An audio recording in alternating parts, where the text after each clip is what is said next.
Assalamualaikum warahmatullahi wabarakatuh. Oke, alhamdulillahirobbilalamin. Atas dan Umida selaku pengasuh pondok pesantren seperti Melora Banifida dan terhormat pula untuk jajaran para guru dan pengurus dari Melora Banifida dan teman-teman yang berbahagia. Ya, perkenalkan nama saya Ainur Isma. Saya dari kelas 12 MA Melora Banifida. Pada malam hari ini saya akan mempresentasikan tentang peta imajinasi saya, menjelaskan tentang menggali dan membongkar kuburan. Terus yang kedua itu ada tentang memindahkan kuburan dan memindahkan mayat. Nah, jadi materi ini tuh diambil dari kitab Masail Al-Fiqh di bab yang ke-10. Nah, jadi yang pertama itu tentang menggali dan membongkar mayat. Jadi nah di sini itu tentang menggali dan membongkar, kan jarang sekali di Indonesia itu tentang menggali dan membongkar mayat, kecuali terpaksa. Itu biasanya dilakukan di Indonesia atau dimanapun lah itu pokoknya. Jadi menggali itu adalah menggali kuburan yang tidak ada berkaitannya dengan mayat tersebut. Nah, tapi untuk yang membongkar mayat itu biasanya itu ada masalahnya dengan hukum. Nah, contohnya kalau misalnya kita menggali kuburan, itu menggali karena adanya benda berharga di dalamnya. Tuh. Juga karena biasanya menggali karena memasang pipa saluran gitu yang biasanya dipasang oleh pemerintah.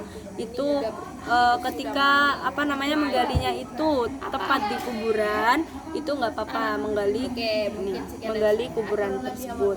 Nah, untuk yang membongkar, contohnya kalau kita membongkar mayat, membongkar kuburan, itu karena semisal karena mayat tersebut belum sempat dirawat secara Islam, belum dimandikan, belum disolatkan, belum dikafani, itu boleh dibongkar kembali kuburannya dan dirawat secara Islam baru dikubur lagi. Tuh. Dan boleh juga karena kita membongkar karena kita nggak tahu siapa masih belum diketahui keluarganya dari si mayat tersebut. Itu jadi hukum-hukumnya untuk menggali dan membongkar itu dibolehkan karena adanya hajat.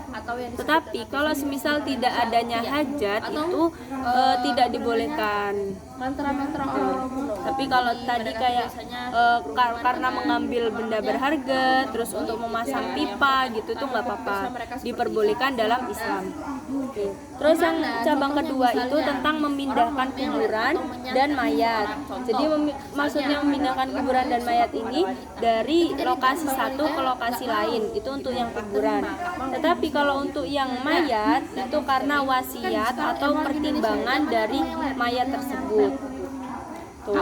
Nah, contohnya kalau kita tuh memindahkan kuburan karena faktor yang dapat mengakibatkan memindahkan kuburan itu karena terancamnya, karena tempat tersebut sudah terancam bencana, sering gempa, tanah longsor dan lain-lain. Itu maka dibolehkan untuk memindahkan kuburan tersebut. Tuh, terus karena di kuburan tersebut itu ada sumber alam. Contohnya di kuburan tersebut itu ada tambang emas gitu kan. Itu maka dibolehkan untuk memindahkan kuburan tersebut. Nah, untuk yang memindahkan mayat itu contohnya itu adalah wasiat. Jadi sebelum sebelum dia meninggal itu pernah sempat ngomong misal gini. Nanti kalau saya meninggal, kuburannya itu didekatkan sama keluarga yang lain. Sama keluarga. Tuh, maka ketika dia misal sudah dikuburin di suatu tempat, karena wasiat tersebut jadi boleh dipindahkan mayatnya. Terus karena keinginan keluarganya ini juga kayak keinginan keluarganya itu kumpul sama keluarganya itu kuburannya. Nah,